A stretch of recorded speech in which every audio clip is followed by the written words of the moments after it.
to The Hop with Gabe and Steven. It's The Hop round 150. 150 episodes down. Yes, sir. And it's our annual Oktoberfest celebration. Yeah. Bust out the dirndls, break out the beer mugs, and let's go to Germany. Let's get some lederhosen. How we doing, everybody? I am still in Oktoberfest mode from last year. If you're on YouTube, you're getting a nice shot of my balls hat. Yes, I said balls hat. Wore it last year, wearing it this year. We're doing it right. Oktoberfest this year. We're here to celebrate the holiday, the beer holiday. Thank you for joining us. Wake up, people. It's time to drink. It's officially fall. If you're new here, we are The Hop. This is a craft beer podcast. We drink beer, we have fun. My name is Stephen Humes, here with Gabriel Apria. Oh, the hi man, there. the myth, the legend. And we're here to take it down to Germany, kick off the fall. You might be saying to yourself, but wait, Stephen, Gabe, guys, it's September. We know that. And Oktoberfest takes place mostly in September, believe it or not. And so we're going to break out the Festbiers, the Marzens. We got 2 beers from Germany, 2 beers from America, trying to pretend to be German. We got news and notes. We got all kinds of things to do. We got, it's going to be a packed episode. So we don't really know why these beers start to come out in September, but who cares? It's the time. We had the specific window of opportunity that Oktoberfest presents itself, obviously in Germany, but honestly, probably most likely all over the world. I was doing it in Brooklyn last year, so we said, now's the time. Let's go get those checkerboard print beers, and let's get a move on. Yeah, we'll get into it a bit. It has to do, we say it every year. Some guy got married, and then we get to have Oktoberfest. That's what happened. That's the history of it. So we're going to dive right in. Listen, check us out on social media. Check us out on Twitter and Instagram at the HO Podcast. You can find us on Facebook, YouTube. We are a video podcast, as Gabe mentioned. Find us, subscribe, click the bell. You'll get notified when new episodes go live. And tell your friends, tell your family, tell your family. Tell all your family. Tell my family. We haven't even started the drinking process. I know. What does that say about us? We are available on Spotify, Google, Apple, wherever you want to listen to podcasts. And when you find us, give us a rate and review. We love that. If you've done it already, thank you. We read them. And if you have suggestions for the show, we got ourselves an email address. We have it. We made it. We are that sophisticated. And it's thehopod@gmail.com. Let us know what breweries to hit up next. Let us know what breweries to repeat. Repeat after me, ladies and gentlemen. Ozapt is. Ozapt is. We're not good. We're not good at the German. It's tapped. It's tapped. And that's how we kick it off. Tapped. And let's get into the news. Beer news.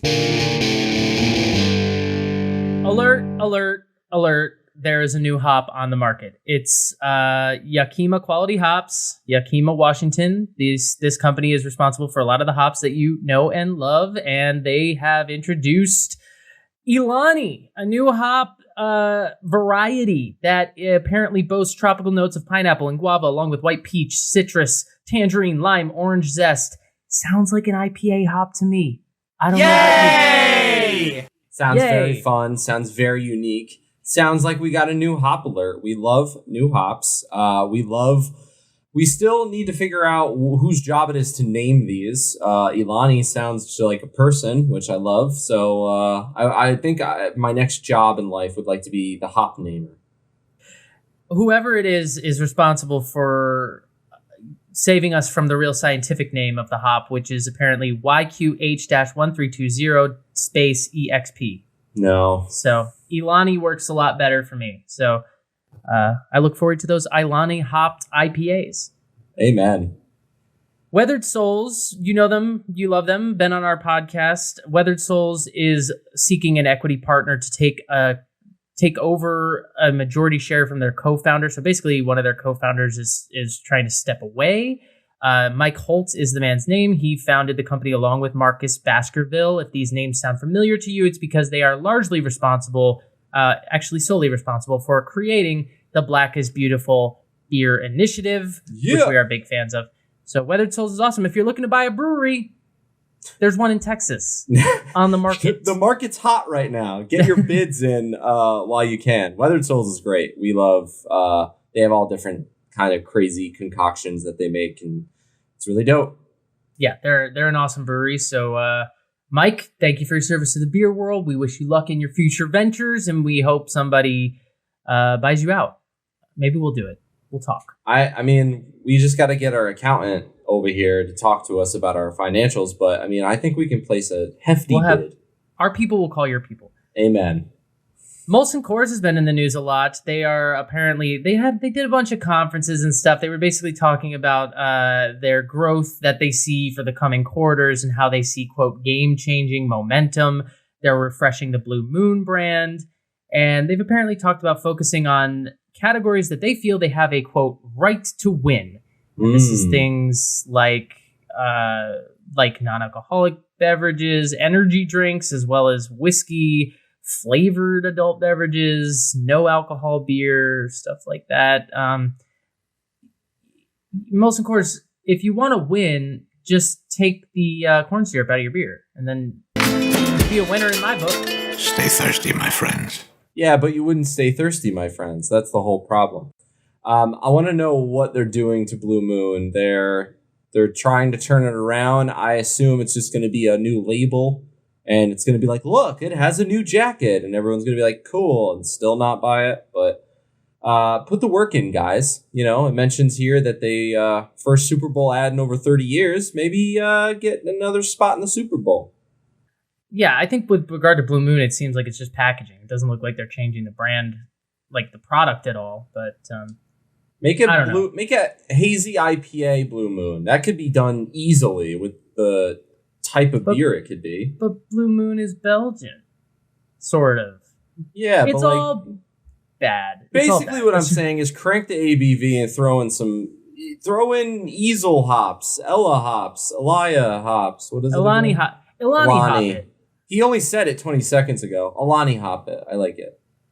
All right, let's bust out the funeral music here. We got to shut down a hard cider company. That's unfortunate. Reverend Nat's Hard Cider out of Portland, Oregon. They have been in operation for 12 years. 6 months ago, they opened a tap room in Portland. Well, now they're hanging it up. They are shutting down the company after their 12 years of operation. They are having, I think they're supposed to be having their last day of operation like next weekish, but they're definitely going out with a bang. They brewed a 8.5% ABV cider called Swan Song, which they're, I guess, selling, as well as some non-alcoholic ciders. So they're calling those their tent show releases, and they're going out with a bang. But Reverend Nats, I never had your stuff, but 12 years in the business means you get the music, you get a shout out, and maybe this is insensitive. We never really know, but 12 years in the business, you get this music. You've earned this funeral music as we lay your company to rest. The beer sounds dope, or the cider sounds dope. Swan Song, I love it. If you see their stuff, buy it. Yeah. We're not big cider people, but if I'm going to have a hard cider and it was 8.5%, I wouldn't be mad about it. I wouldn't be mad about it either. That sounds delicious. All right, let's talk about this real quick. Anchor Brewing, the saga does continue, and it's trending kind of cool. A collective of Anchor workers has raised over $70,000 in a GoFundMe campaign. They far surpassed their target goal on the GoFundMe, and we've talked about this already, but they are hoping to buy the brewery back from Sapporo before the fine folks at Sapporo can shut the brewery down, as they had announced in July that they were going to do. So we had already reported Anchor employees had a goal of doing this. They've now raised $70,000. It does remain to be seen whether they can actually succeed in this quest, but they are making moves, and they're trying, and they're on their way. It's worth noting that there are other companies that have expressed interest in the purchase, including Mike Walsh, who is a big investor dude type, one of those Silicon Valley investor person, and invested in Uber and Salesforce and stuff like that, like technology. But I don't know. Anchor has been through a lot over the years. I mean, it's one of the original craft breweries, and if you go back to the history of Anchor, it dates way, way back, and it's been in a lot of hands of a lot of owners over the years. So it remains to be seen. 10 years from now, this could just be another blip on Anchor's radar, and they could be going strong. Who knows? So I feel like if anyone can figure it out, it's the fine folks at Anchor. You know, as you said, they've been a brewery. They've been around for quite some time. They're one of the staple OGs. Their beer is tremendous. I don't understand why you would discontinue the Christmas Ale. It was a hot seller, but I'm not in the business chair. I don't make the decisions. But this is a good first step. yeah, it's because Sapporo doesn't have respect for what's going on there. And so hopefully if these Anchor Brewery employees can pull this off, I mean, they clearly, look, they care enough to start a GoFundMe and raise $70,000. So Yeah, go help Anchor if you can. donate if you can. Exactly. All right, and we've got to send someone else off in the beer world. Mark Stutrud, the founder and CEO of Summit Brewing, is decided to step away. He's decided to hang his cap and put his feet up on a beach. Mark, hell yes. He was the founder and CEO. He was working at the company for over 37 years. This is Summit Brewing out of Minneapolis. They're based in St. Paul. They are they're in Minnesota. They're based out of St. Paul, Minnesota's largest craft brewery. He's going to remain as a chairman of the board and a brand ambassador for the company, but he is stepping down in the CEO title for himself. Chief Strategy Officer Brandon Bland will take over the role of president and CEO upon the retirement. So, Brandon, welcome. Step up to the plate. And Mark, thank you for your service. He said in a post on their website, he said, building this brewery has been quite a ride. Because we're independently owned and operated, we've been able to make craft beer our way. For us, that has always meant never settling for just good enough. Thank you very much, Mark. We appreciate you. Summit Brewing out of Minnesota. Big ups, Get their beer, Mark. find their beer, love their beer. The company's not going anywhere, but Mark, thank you for your service to the beer world, as we say. And 37 years.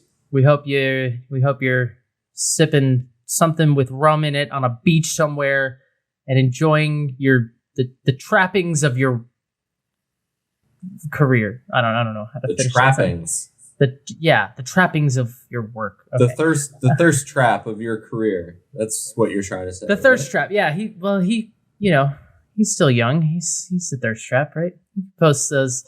All right, Gabe, who do you think has the toast this week? Oh, gee, I don't know. It's probably not me. If it's like a special holiday episode, it's almost always me. But before we started recording, Steven reminded me that I actually did the first toast I did the toast in our first Oktoberfest episode. So he did. So if you want to go back 4 years to 2020, you can hear Gabe do an Oktoberfest toast. He did it. I think he tried to speak in German. Oh, I think don't go listen to that. I don't know if it went well, but look. Please don't do it. I don't ask for this responsibility. It simply is put upon me. And all right, bust out the beer mugs. Here we go. Yes. Off to Weissen, Munich to climb a tree. Rap, tap, tap on a keg if you feel free. We can wear a hat with fine goat hair and try some Schweizenstocks if we dare. I don't know. We can put a pair of lederhosen on. The Fraulines will serve our beer anon. We can stomp our feet and clap our hands. Enjoy the papa playing of the bands. The air will be as mild as the Weisswurst. It's a new experience, no need to rehearse. Clink, clink, our steins filled with cheer. Take it slow, there's much ado over here. 17 days of a fine Bavarian fare, not to anything else this will compare. So grab some Steikerflisch when in Rome, Oktoberfest, Auf Wiedersehen, and welcome home. Prost. Prost. Yes, I am in the mood to be German now. I want to disclaim that I did not write that because I feel like it was bad enough that that some might think it was me, and I swear I didn't write that poem. You should have. But yeah, Oktoberfest. I don't know. We got 4 beers to drink. Should we just like kick this thing off? Andiamo.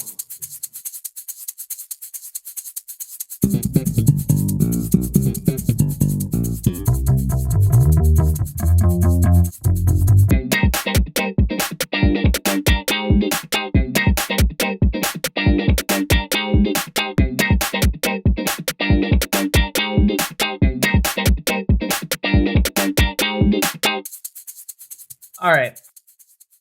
Why don't I kick us off here? Go for it. Also, before we begin, shout out to all the bar wenches who can carry like 84 glasses of steins all at once. I don't know how you do it, but it's impressive and good for you because those things are heavy.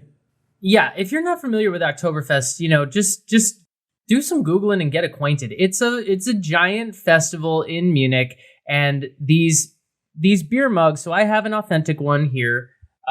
Gabe, I think, do you have one of these as well? I don't know. I have a mini one. You have a mini one. These moffuckers, okay, they can hold a half gallon of beer. You might be noticing if you're on YouTube, mine is half full. Just so everyone's aware, I put 2 beers in here, and then I said, you know what? Yep. I'm gonna stop at that. I'm not filling this thing. It's, I'm not trying to teach anyone a lesson tonight. But it's heavy is the point. These are not light. These are heavy, and these barmaids, these Frauleins, run around with 5 of them in each hand, and they hand them out. It's kind of crazy. It's a wild time. It's like they're all Wonder Woman at once. It's wild. Yeah. The reason I'm kicking things off is because I have the only authentic Oktoberfest beer of the show today. Over the years, this is our 4th Oktoberfest episode. We've done most of them. We have talked about this in the past, but there are 6 beers that are brewed in Germany that are allowed to be served at Oktoberfest. I think by now I've got them memorized. It's Augustiner, Hacker-Pschorr, Hofbrau, Spatenbrau, Lowenbrau, and I'm missing Paulaner. I think those are them. Bang. That is correct. That's off the dome. If I missed one or I got one wrong, don't at me, bro. But I'm doing Spatenbrau. So Gabe did this on our first Oktoberfest beer. I have never had the Spatenbrau, so I figured, why not go for it? I can tell you right off the bat, it's a Marzen. The other thing we need to say about Oktoberfest beers is that there are 2 kinds of beer that are served at Oktoberfest. There are Festbiers and there are Marzens. Festbiers are a little bit lighter. They're a little bit lower ABV. They tend to be more golden color. The Marzens tend to be more amber color, and they tend to be a little bit darker, a little bit more toasted malt, and sometimes slightly higher ABV. Spaten, brewed one that is 5.9% ABV. IBUs are at 23. Beer Advocate has it at 82. Untapped at 3.63. Beer Connoisseur has this rated as an 87. And on the SRM chart, I would put this around a 20 or a 21. It's pretty dark amber color. It looks like brown from my perspective. Yeah, on the cameras, it's definitely dark. And it's definitely a copper hue to it. Definitely, true to its name. It's a Marzen. I mean, if you go to, it's kind of hard to get your head around Spaten because they have a website in German. They have a history that goes back to like the 1300s. So very old brewery. I think they're owned by Anheuser-Busch now, or at least imported by them. Boo. Yeah, I know. And they have a Festbier that they brew, or they used to brew or something in Germany, but this is very clearly a Marzen. So that's where it's at. I'm drinking, as mentioned, out of a giant-ass stein. It poured with a nice, rich, sort of frothy head. Not much lacing, but definitely had some retention to it, as it should, and it looks like the beer emoji, but giant. And I'm going to stick my whole face in this thing and smell it. Here we go. Yeah, those things are a lot of fun. I especially love they have competitions where you're supposed to hold it out and you hold out your hand as long as you can and the last person to drop wins. Those things will give you a workout for the day. That's for damn sure. Yeah, I mean, I'm not exaggerating when I say like we're gym people. I think this is probably when it's full, a solid 20 pounds. I mean, I don't think that's an exaggeration. No, I mean, I think that's accurate. Yeah. And it costs, I think, like that one beer is like $20 something, so it checks out. In New York? Yeah. Okay. I don't know what it costs in Germany, but yeah. But you're getting your money's worth because it's like a half gallon's worth of beer. Oh, yeah. On the nose, it smells delightful. It smells like a German lager. It smells toasted malt. You get some honey. You get some of the grass and hay. You get a lot of the kind of rye bread. You know, we're living in that side of things. There's some herbal hops in there. Some like herbal earthy qualities to the fruitiness. Not a whole lot of like citrus or anything like that. It's definitely not a hop forward beer. You wouldn't expect that to be. But it's right down the nose. Full disclosure, Marzens are my preferred Oktoberfest beer. I believe the Festbier came first and the Marzen came later. But I really like a Marzen. I just like the darker quality to it. I like the toasted malt quality. I love, we love red ales. I love a brown ale on occasion. I love those. If I'm going in the lager direction or the malt forward direction, I really like it to be sort of a darker malt as opposed to more of like a lighter beer. Or like fest beers are very similar to a Pilsner. And so I prefer the darker one. So I'm excited to drink it. We got a lot to do today. I am going to, this might be clunky on the mics. Very big blast, but here we go. Be careful over there. Prost. Prost. Ozapis. Yeah. God, we need to get together and just start chugging those because there's nothing like Oktoberfest. Obviously, we haven't been to the real one in Germany. We would love to. We'd love to go visit, but it's just such a party, this festival, this event, this holiday. It's the type of holiday where you make friends with all the random people around you. You walk in strangers, you walk out friends, and it's just awesome. Yeah, and if I could spend a whole day just drinking beers like this, I mean, sign me the F up. This is so good. Oh, yeah. It's such a slept on beer style, and every year at and I say that myself too. Like every year we do this, and then I progress into the year and I don't drink Fest beers or Marzens. I drink IPAs, and then we come back to it. I usually save these for around this time of year as well. So yeah, it's so good. It's got a really nice sweetness to it. Again, some honey or like agave, some like corn quality to it, not corn syrup. It's got the toasted malt. It's got the bready quality to it. The mouthfeel is really nice. But it does have a fruitiness to it, a little bit of like berries or like a little bit of raspberry. Subtle, but it's there. Caramel, It's been a while since I've had the Spaten. I've had it, before our first ever Oktoberfest episode. I've had it since then, but it has been a while, and I remember really liking it. I remember thinking, if this is one of my only options, I wouldn't be upset about it. Yeah, it's so good, and it's like it. Because both these, I mean, the Marzens are higher ABV than the Fest beers, but the kind of idea behind these beers in a large sense is that you can drink large quantities of these and drink them all day and they're not going to kill you. They're like very manageable. They don't like knock you out immediately. It's really drinkable. The mouthfeel is delightful. It's got a nice carbonation. It's just a German treat. Yeah. And I am loving it.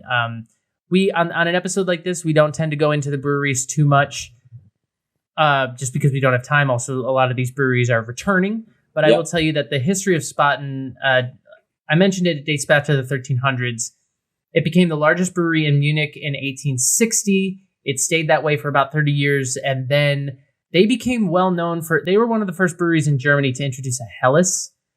So they started brewing what they called their Muncher Helles, and it really took off in Germany. And it was just a different beer style than anything was around at the time.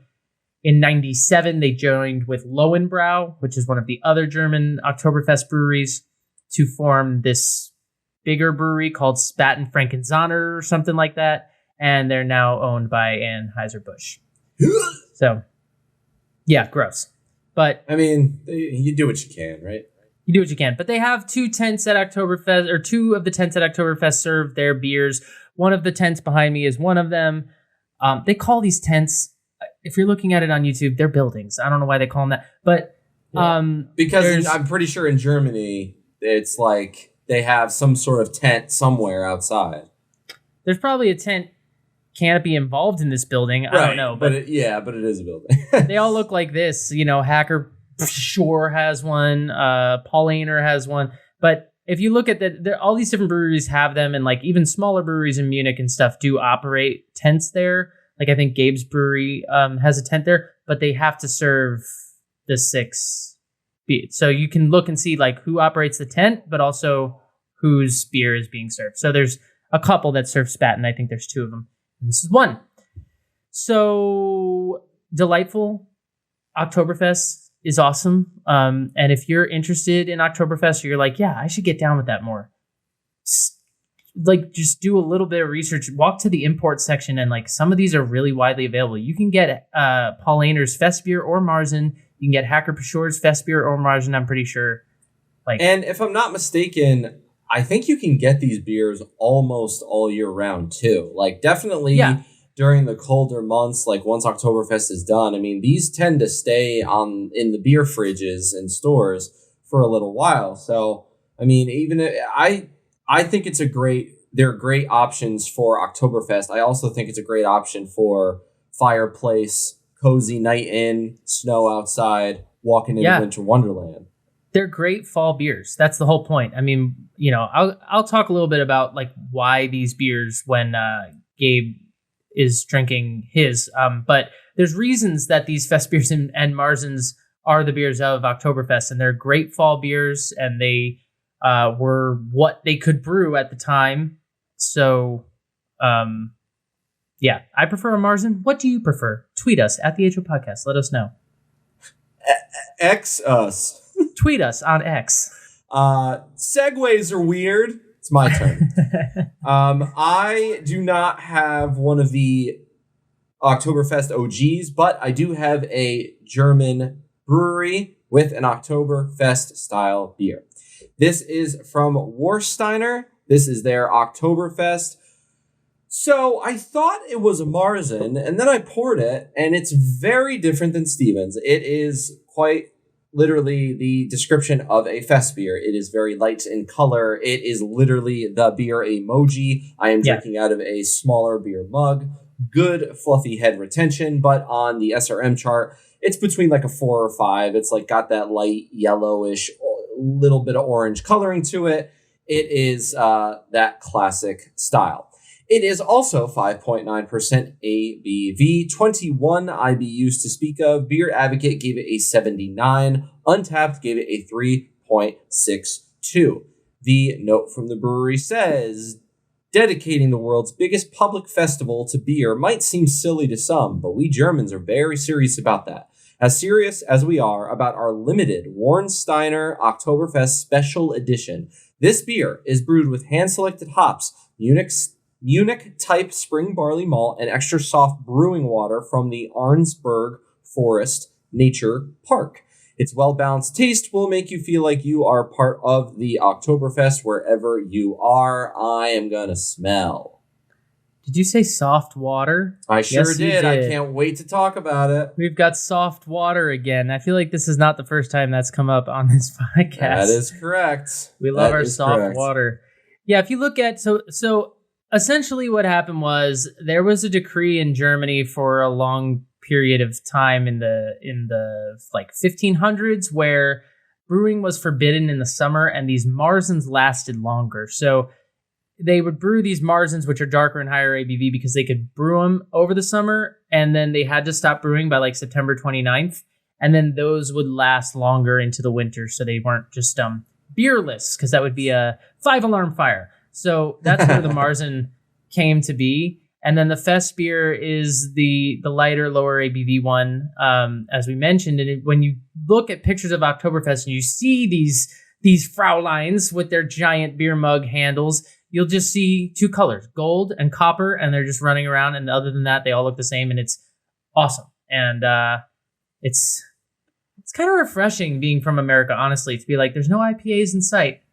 There's no choices. I will admit, there are times when I walk into a brewery and they're like, what would you like? And I'm like, Okay, fucking all right. I'll rule out those 18. I've got 28 more to pick from. Like it's sometimes it's too much and it's overwhelming. And you obviously even like let's do a flight, pick 4. Even that is sometimes hard. At Oktoberfest, you want 1 or 2, pick one. And for us, like I've been in bars before where it's like they have 4 hazy IPAs on the menu and they're all 7.5% ABV. And I've actually said to bartenders before, like, what is the difference? I mean, I know different hops, but like really, what is the difference? And if I'm asking that, I host a beer podcast. If we are asking those questions, I promise you the general public, it's just we're oversaturated, but that's a digression. Go ahead. Anyway, but no, I mean, I feel you. You're right. It's tough seeing that. This smells soft. It smells malty. It smells German as hell. Why the hell wouldn't it? It's got a little bit of this lemony kind of citrus smell to it. There is like a tad bit of that like mild, I don't want to say skunkiness, but it's like kind of that. It's not, the beer isn't bad, but it's got that like bottle smell to it. Sure. Okay. Yeah. So there's that, like, but like equivalent to like a, I don't want to use this comp because it's not like this, but like Corona has that, I think is what, right? I was going to say that like kind of thing. Heineken. Yeah. That's better. You know what I mean? German. Yeah. And again, nothing wrong with the beer. It's definitely fresh. It's just, but it does smell malty and lemony and, Prost. Here we go for the sip. Prost. So Oktoberfest, just to do a brief rundown of this, it takes place every year in Munich. There's large tents. It's a big party. It's 16 to 18 days. It's mostly in September, not October. This year in particular, Oktoberfest runs from September 16th to October 3rd. So that's why we're doing this in October, and that's why you start to see these beers as early as August so that people can get prepared. Each of the Munich brewers, they put up one of these structures. They are temporary. They come down. Some of them go up to like 6,000, a capacity of like 6,000. There's websites you can go to that tell you when they're most busy, when they're least busy. The mayor of Munich taps the keg. He says the words "Osaf tis," meaning it's tapped, and then they proceed to pour about 2 million gallons of beer during the festival. It's crazy. There's beer wagons, there's floats, there's people in costumes, there's games, there's amusement rides, there's music, dancing, there's food, there's pretzels, there's sausages. There's people doing drugs, there's crazy dancing on tables, there's all kinds of debauchery. Listen back. We've covered it all. It's really a great time. And like I said earlier, you will go in as strangers, you will walk out as friends. When it's time to sing, everyone stands up on a table, arm in arm, swaying back and forth, singing whatever the hell song it was. I still don't remember what it is. And then at the end, there's a little bit of a cheer, and you clink and you drink. And if you're gonna do it, get a giant group of friends because it's gonna be so much fun. Hey ho, let's keep drinking. Yeah, you don't want to do this alone. Or maybe you do and you make friends. I don't know. It'd be a little weird, but I think that'd be funny. That'd be a fun punishment. Like to go to Oktoberfest alone. You have to buy a ticket alone. You have to sit by yourself and you can't dance on the table. And you have to drink as much as you can. But the first Oktoberfest was, as I said before, a wedding. The Bavarian crown prince got married to Princess Therese of Sachsen-Hildburghausen. Totally. And that's what this was. Can you imagine, like, to anybody out there planning a wedding, just know somebody's wedding became Oktoberfest. So that's the bar. So that's the end goal. That's on your what we're vision working boards. with. That's what you need photos of. That's what we're aiming at, okay? That's success. Go. Whoever's paying for this wedding, look at this Instagram. This is what we want. That's all you gotta say. Whatever you did for your wedding, I promise you his was better. We're still celebrating that. Oh, people are gonna love those comments. So I've been sipping on this, and it is soft. I can't wait to talk about the soft water thing. I know we've mentioned it before, but it does have a soft taste to it. It does sit in the mouth in a soft way. It is got those German flavors to it. It's very smooth. It's very good. It's biscuity. There's a little bit of sweetness, like in resemblance of like honey in a way. This would go great with Oktoberfest parent snacks, but I think this would also really go well with pizza. Like, I had a slice of pizza earlier, and now I'm drinking this, and I'm like, yes, more. Like, it works. Is there a beer that wouldn't go well with pizza, really? Well... Yeah, maybe some of those ones from the brewery. I take it back. Yeah, those 19.2 marshmallow giant behemoths probably won't, but this guy absolutely will. What is soft water? How do you get water soft? I thought water was already soft. Well, in 1927, this brewery, Warsteiner, made a discovery of Kaiserquell, a natural reserve of extra soft water in the Arnsberg forest. It's what they use to brew their beer. They're still doing it today. When they discovered this, it completely changed their brewing process. They decided, let's use this type of water, and they found that it enhanced the beer. And as I mentioned, they are still using this method today. They call it a unique drinking experience. It is unique for each beer. They have other beers on tap that we can get into later, but it does give the beer a soft touch to it, a soft flavor, a soft mouthfeel, if you will. Yeah, it is very interesting and very delicious. If I had a 2-liter mug of this to drink with the homies, I would love every second of that. Yeah, the concept of soft water is always like, makes my brain go, now say what now? But we love the science. We love the science. And Warsteiner, very quickly, has been around since 1753. Today, the 9th generation of this family, Katerina Kramer. The name is synonymous with Warsteiner. They were the ones who started it. It's backed by a rich German history. They have a love for shaping the future of the German and international beer market, and the water they use is soft. Well, I love it. And it's definitely a fest beer, you would say. Like, on the flavor, I mean, would you say it's like lighter and more in the like honey and that kind of sweetness? Yeah, I thought it was a Marzen based off of initial research, and then the second I poured it, I was like, no. So yeah, this is in the fest beer category. This is living in the fest beer world. Very delicious. I have one more in my house, which I'm very excited about to drink at a later time. Yeah, I feel like that Festbier Marzen thing is one of those things you just gotta, it's kind of like, it's like West Coast IPA and hazy IPA. Like, you gotta hold breweries to account on that. You can't, these are terms I feel like that just get thrown around. Yeah. You gotta be like, but is it really though? So that said, what we often like to do on these episodes, because there are only so many breweries that can actually serve beer at Oktoberfest, and because there are only so many German beers that we can get our hands on, we've found it enjoyable over the years to try some German and then go to some American breweries, often breweries that we've already had on the show, and just see what their take on Oktoberfest is. I am super excited about mine because it's a brewery that I'm super excited about and always have been since we first featured them on the show in 2021, and that is Crowns and Hops out of Inglewood, California. California? Like it's a cauliflower? California. And their Döpetoberfest.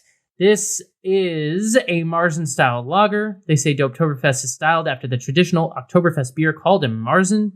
Brewing is a technical process, and its history is as widespread and nuanced as the people who have enjoyed drinking beer throughout the... I'm pretty sure that's on all their cans. It's a very familiar statement to me. Yeah.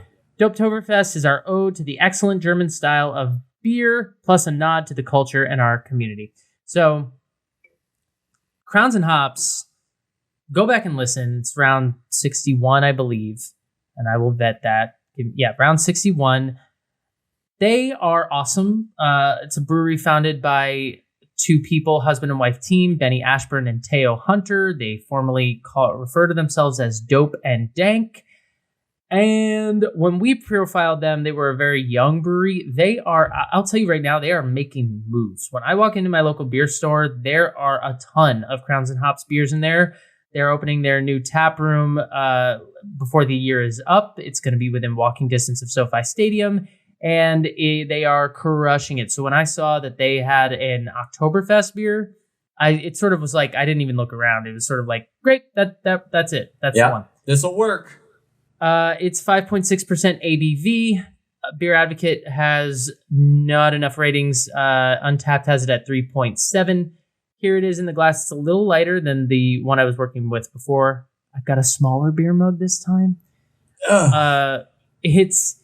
It's probably on the SRM chart 12 or 13. I mean, I think it still is definitely in the category of Marzen. It doesn't look gold to me, so I'm not thinking that it's a Festbier or anything, but it's definitely on the lighter side. It's copper is not even doing it justice. It's an amber color. It's poured with a brief white head, no retention, no lacing, just sort of dissipated into nothing. And I'm going to smell it now. We love Crowns and Hops. I'm pretty sure they root for the Rams instead of the Chargers, but you know what? At this point, I might be doing that soon. They are a very dope brewery. Woof. Yeah. Woof. Woof, Dave. Ouch, David. Ouch, David. Quick tangent. I need to stop talking football on this podcast, and I need to retract remember the last time we posted an episode and I said that the Detroit Lions were going to get nationally rocked on television, and then I sure do. They put me in my place hardcore, and they beat the Kansas City Chiefs. So that was a fun night for Gabe. Who knows what can happen in the National Football League? But when it comes to the Chargers, yeah, we're a lost cause. Woof. Yeah, it's fine. Anyway, this isn't about them. This is about Crowns and Hops, our good friends, who we would love to feature again if the time and beer permit. So this beer smells very similar. I think it's got a little bit more hoppiness to it in that there's more of the sort of vegetal spiciness of a German hop. I think it's a little bit more hop forward than the one I was previously drinking, but it's definitely primarily malt forward. There's some sweetness there as usual. There's some crackery bite to it. The, corn, grass, hay, all the stuff that I was talking about before. But the German hops, we don't know what hops are in here. If I had to guess, you know what they'd be, Gabe? Tettnang hops. Maybe not. But wow, whatever they are. That was a total guess on my part. I was just like, what hop name is German? I don't know. Yeah, if I had to guess, that's what it is. It's definitely got a little bit more peppery spiciness from the hops than the German one. But it smells in line. It smells like they did their homework. They understood the assignment. They got the style right. Lots of carbonation in there. Bubbles boiling up from the bottom of the glass. Let's see what Crowns and Hops can do with a döpetoberfest. Amen. Enjoy. I'm excited for you. I'm sure it's going to be dope. Because why the hell wouldn't it be? Yeah, this is really nice. It's interesting. It's like it's very weird to have it right after the authentic German what is being served at Oktoberfest, because I think it's a really good take on the style. There's no real twists or turns. It's just, to me, it's got some lemon, it's got some peppery qualities to it. It's got again, more hoppiness, and it is less sweet, less caramel, more, I don't know, the hops are maybe more toasted, or there's just something a little bit more bitter about this than the previous one, which is interesting. It's almost as if it was a blend of a Festbier and a Marzen. That's almost what I'm getting. Oh, interesting. Okay. Because there's this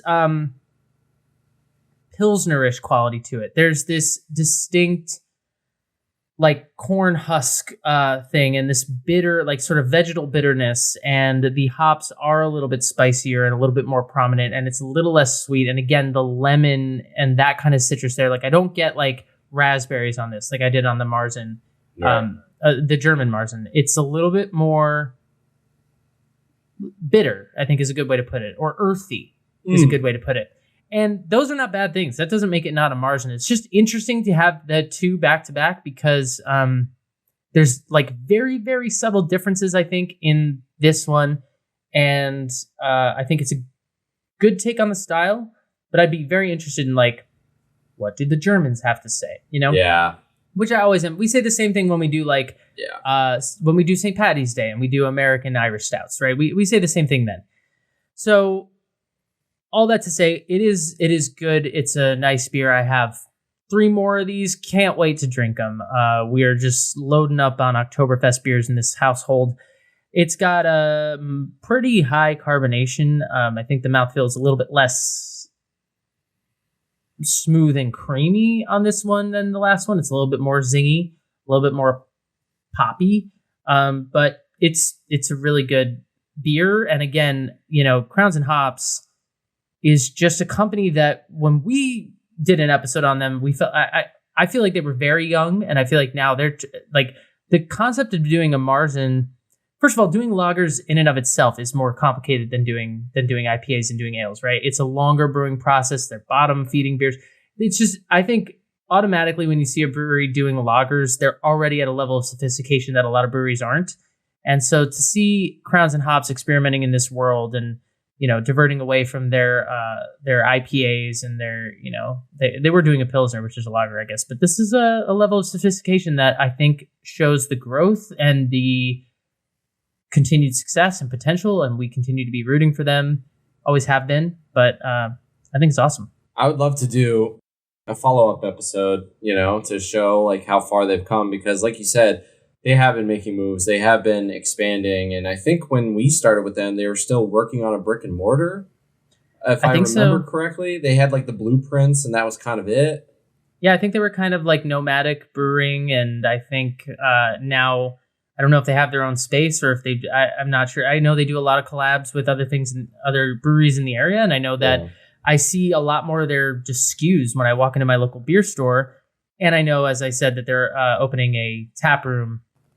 The plan is by the end of the year, so yeah, we'll see. That would be dope. That would be dope. All right. Yeah. Are you tagging me in? Is it my turn? Tagging you in. Keep us in California. Let's do it. Let's stay sunny. Let's go back to an old friend of ours, Sierra Nevada. I am doing their Oktoberfest Festbier. If you are on YouTube and you are a Pittsburgh Steelers fan, you're going to love this can. It looks like someone would wear a Pittsburgh Steelers like ugly sweater during Christmas. It's got the checkerboard print to it. It looks incredible. Sierra Nevada, we've had them on rounds 2, 16, 53, and now 150. They've been around for a while. We love them. You know them. You love them. They are incredible.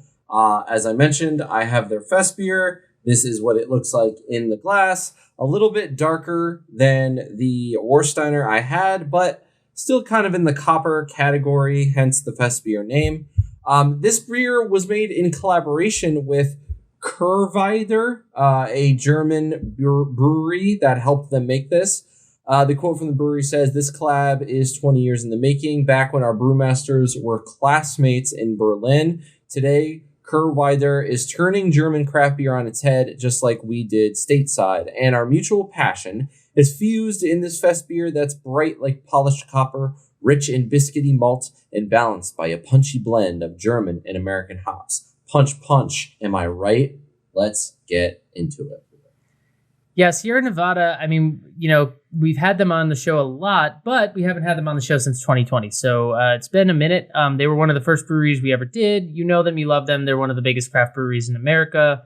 And they are, I mean, what more can we say about them? Like they were family owned and operated. They're the brewery, I think, that has the tagline family owned, operated, and argued over since whatever. Yeah. So they are one of the largest holdouts of craft beer. They're one of the go-tos, honestly. I mean, you can get your hands on their torpedo or their pale ale or their celebration around fresh hop time around this time of year. The celebration is excellent. We love that beer. Yeah, so if there's a brewery I trust to go into the Oktoberfest world, it's definitely Sierra Nevada. Yeah, and they started with the pale ale was their OG go-to, but it started with their founder Ken Grossman being a home brewer and then spending 13 hours. They call it a 13-hour labor of love over a stout he was making. But he just fell in love with beer and decided now's the time. Let's get into it. And Sierra Nevada was born. This beer smells light. It smells fun. It smells biscuity, as was mentioned. It's got a slight smell to it. The smell is not very strong. I feel like it doesn't really have to be. It's kind of just a Festbier straight up. And they're keeping it simple, keeping it classy. And we're not in San Diego, but we're going to keep it classy ourselves. You stay classy, San Diego. And I forget about him. We have him in the soundboard. I love it. I was in San Diego recently. It's a great place to be. Ron, San Diego. Yeah, you kind of got the Festbiers covered, and I got the Marzens covered this episode. So between us, tried to get one of each. That didn't happen. So what are you going to do?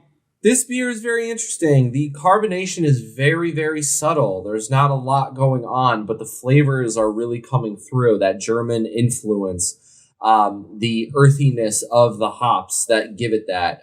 It does have that malt quality, but again, being on the lighter side of the Festbier, it's not as strong. It does have a little slight richness to it. It does make you kind of go back for a second sip, wanting to go back for a second sip. This is another beer. I wish I would love this in a 2-liter stein. I would crush this at the event. It does leave more flavor on the back end than the Warsteiner did, but that's just a plus in my book. And I have an entire 6-pack of this, and this is going to be one of those go-tos, like, work is done. I don't want to think. Grab me a Sierra Nevada Oktoberfest, and let's keep the celebration going. The malts in here are Briess, Two-Row, and Pale. The hops are Cascade, Tettnang. Tettnang, you gotta have it. See, in German, you gotta go Tettnang. And Tradition, and the yeast is a lager yeast that they brew. Sierra Nevada Oktoberfest. Thank you guys. Big fans. Does it make sense to rank these, Steven? I feel like that's not fair to the American counterparts a little bit. I mean, that, I guess me saying that in and of itself is a ranking, but this is just, I think it's just, this is truly one of my favorite episodes every year because it's something that as Americans, we just, we know about it and we hear it and we go, oh yeah, pretzels and beer. And we think Oktoberfest, we think October, but truly when you dig into the culture of this, and just because you see a beer and some brewery near you labeled it Oktoberfest, you've listened to this episode, you hopefully have been listening to our other episodes, you know the history of this. So just because the beer is called Oktoberfest, what is it? Is it a Marzen? Is it a Festbier? Is it, you can ask those questions and get down to the nitty gritty of it. Yeah, it's a term that gets thrown around, and I think it's just sort of people go Oktoberfest, fall, but really, this is something that Gabe and I have talked for years about wanting to go to this. Someday it's going to happen. This is a festival that is like a giant party, and I am obsessed with it. And I think it's so fun and so simple, and the beers are so good. Like the true beers, when you get a good one, they're so good. Pretzels, beer, drunk people. Oh my. That's basically what it is. There's songs, they're standing on tables. It's awesome. We've talked about it a lot, but when I went to the one in Brooklyn, the next day I woke up, on my fridge was like the photo booth pictures. You take 4 of them and you get the slip of paper, you put it on your fridge. And I said to my girlfriend, I was like, when did we do this? I had no recollection of that. And I'm like posing and I have weird funny hats on. Nope, don't remember that at all. Yeah, Crown Royal water break here. Just remember, sip your water, hydrate. Crown Royal water break. Where's Kevin Garnett when we need him? Kevin?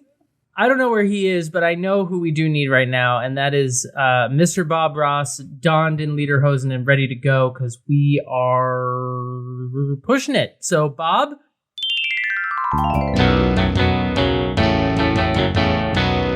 Can Art and Crafts. Prost, you bitches. Bob is here. He's got his lederhosen and he is chilling. The Warsteiner. Checkerboard print. You're going to see that on a lot of Oktoberfest beers. I've got some classic white and light blue with the Warsteiner logo, with the Oktoberfest lettering just kind of front and center. Not a lot going on. It kind of gets to the point. Steven Spaten. It's kind of the same way. The bottle's green. Sorry about that. Oh, you can't see it. I can see the logo, though. That's all we need. Same thing. Checkerboard, blue and white, logo, big letters, what the beer is. Classic. Germans, they don't care about the art as much with these beers. They just want to go for the overall taste and flavor. Döpetoberfest.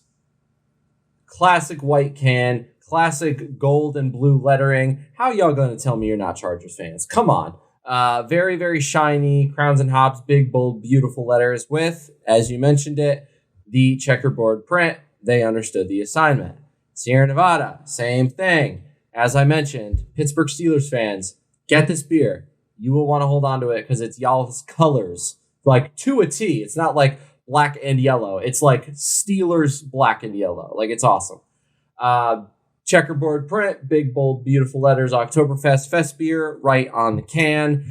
All these together, because we're doing all Oktoberfest beers, we're going to put them all together and mix up the scores, and we're looking at a solid 9.4. I think that's fair. I think that's great. The cans are dope. The checkerboard print is a classic. It's like a throwback jersey for any sports team. Bob Ross is here. Bob Ross agrees. Bob Ross can't lift those 2-liter glasses. I have to help him because teamwork makes the dream work. I've been drinking. That's another great addition to Can Art and Crafts.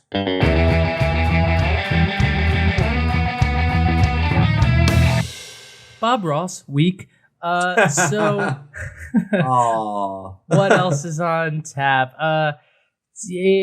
For Spaten, it's kind of hard to get a sense of it because, as I said, they changed hands a lot over the years. And to be honest, I'm not even sure how much brewing they're actually doing anymore because they're owned by Anheuser-Busch. But they do import this stuff. Like I said, they're made famous for their Helles.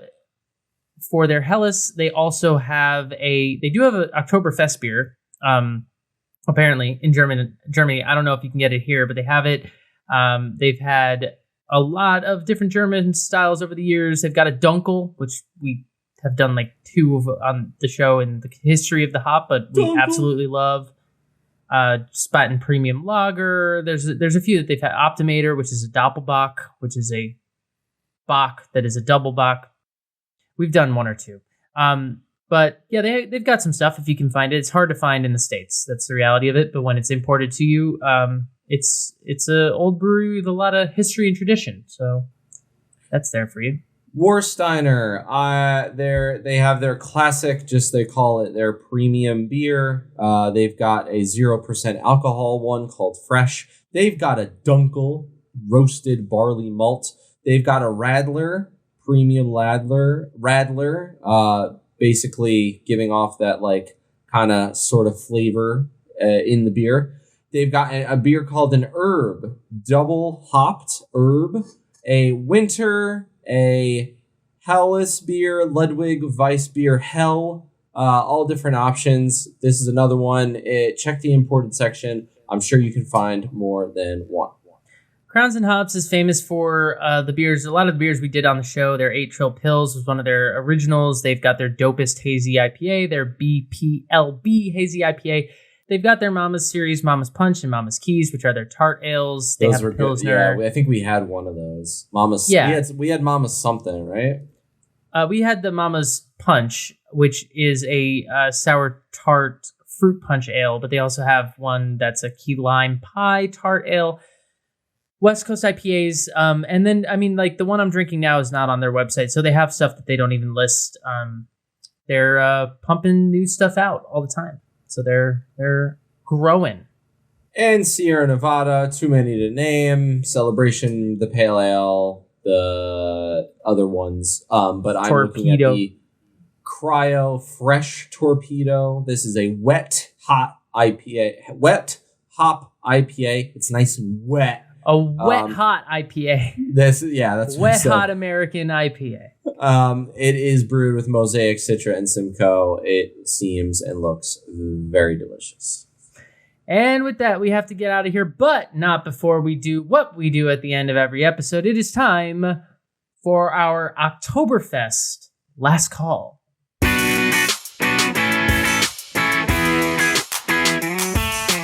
Last call.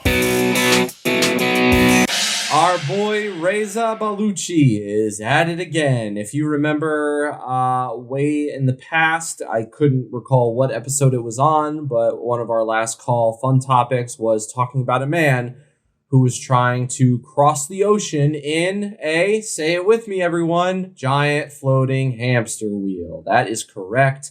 His name is Reza Baluchi. He made it himself out of buoys and wire, self-propelled by the man, the myth, the legend himself by running inside. He's been arrested many times. He has done this more than once. For some reason, he is trying to cross the ocean because he wants to make a name of himself. And he's back, and we're here to talk about it. Yeah, so Reza, I also don't remember when we talked about this. And when we say it, for the listeners, like who, you can't see the picture we're looking at, but he's basically got a giant, like, metal apparatus that's in the shape, it's cylindrical. It's like a little tube. It's made of metal. Picture a cage, like a metal cage, like, when you go to the circus and those motorcyclists, like, drive in circles in the cage, it's kind of like that. Yeah. But it's got buoys on either side of it, and it apparently floats. And if he runs, then he keeps the thing afloat, and he wants to cross the ocean. He is trying to get from Florida, where he lives. He's originally from Iran. He's been granted asylum, and he lives in Florida. He's trying to get from Florida to London, I think? To the UK, London, England. Yeah. For whatever reason, more than 4,000 miles away. So we've talked about him in the past. Recently, the Coast Guard picked him up again. He was 70 nautical miles east of Georgia, I guess. And the Coast Guard was kind of preparing for the hurricane that was bearing down. And, they found him and they said, get in our boat. And he was like, reluctant to do that. And he keeps getting arrested and then let go. And the Coast Guard... My question is pretty simple, which is, at what point do we let Darwin take over? You know what I mean? Like, why, if he doesn't want to be rescued, like, why don't we just let him go? I mean, they're like he's conducting a manifestly unsafe voyage. When Reza gets eaten by a shark, he won't do this anymore. Yeah. It's their job, and I can only imagine that if it's the same people that arrest him over and over again, it's like, Captain, we've got an unidentified object. We need to get in and get it. And then when they realize it's him, they're like, oh, for shit's sake. Ugh. No, I'll handle this. They get on the megaphone. Reza, listen, we can't keep doing this, my guy. And he's like, leave me alone. He's like trying to run in it. He is apparently getting a little bit violent. The Coast Guard was trying to get him into this thing. He calls his vessel a hydropod, by the way. I just want everyone to know that. The hydropod. To the hydropod. That's good. It sounds like something out of, like, Aquaman or something. I've never seen Aquaman. To the hydropod. But they tried to approach him, and he's like telling them he's got a knife, and he's making all these threats, and they're having to subdue him and arrest him. And that's why I'm saying, let him go. Maybe just follow him and see what happens for science. Let's just like set up cameras and just let the Coast Guard we need a documentary stat. Where's HBO when we need them? It's like, because I think I talked about this on the mics recently, but I talked about or maybe it was off the mics. I don't know. I recently watched the Grizzly Man documentary, documentary about the guy living with grizzly bears. It's pretty sure that was on the mics. It's like, at what point do you just go, well, you shouldn't be doing this, but, survival of the fittest. I don't know what else to say. Darwin has some thoughts, and they are, you know what, Reza, make your way across the sea. Either you are the Amelia Earhart of the sea, or there's a great white shark that's going to be fed tonight. One or the other is going to happen. Let me play devil's advocate, though. Ain't no shark breaking into this metal thing. He must be an engineer of some sort because this thing looks to be pretty intact. I don't think there's anything wrong with the vessel itself. I think it's just the overall idea / commitment / doing it that the Coast Guard is like, dude. Is it like stocked with food? I mean, I feel like you would need. Where does he sleep? You know, like he's trying to go 4,000 miles. Like I don't care if it's like if the thing is a hamster wheel, then that means that whenever you decide that it's time for a little nappy poo, then you're just like surfing in the ocean in this wheel. I mean, I want to know how water doesn't get in there, and I also want to know how you know where London is. Do you have a GPS? Do you have a waterproof map that you maybe have laminated? He just points east and he says, "I'm going that way," and he's gonna end up. He's gonna end up like probably the people that settled America, just drifting, end up in like Scotland or something. I don't know. When you end up and when you find land again and people have accents, you'll know where you are based off of how they were talking to you. It's crazy. What I want to know, truthfully, is how did he get this thing to the beach? Because it's clunky. It's big. I'm just saying that. It's how did he not get like pulled over by a cop that was like, hey Reza, we knew you were coming. Listen, don't. Hey buddy, this. Where are you going with the tube? What are we doing here? You are not a hamster. And he's like, shut up, man. I need to follow my dreams. I think it's impressive. I think it's all kind of batshit crazy, but like, what isn't these days? It's definitely both of those things. It's impressive and crazy, and I maintain we should just let him go because we can only learn. Hey, maybe he's on to something. I don't know. Oktoberfest. All right. We got to get the fuck out of here. Prost, everybody. Thank you for joining us. Another great episode in the can. 150 episodes of content. You're welcome, America. We've done our public service.